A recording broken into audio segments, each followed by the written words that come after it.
So we're gonna focus on Google creating an interactive video for Google.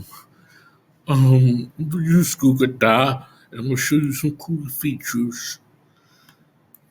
Um, so basically, in 3 steps, I have already opened up a project I was working on. I'm gonna highlight a word, a phrase in this case, right click, and you can select Explore Relational Database.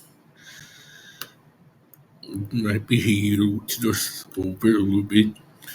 As you can see, using Explore on Google Docs is very powerful. It gives like a visual footprint.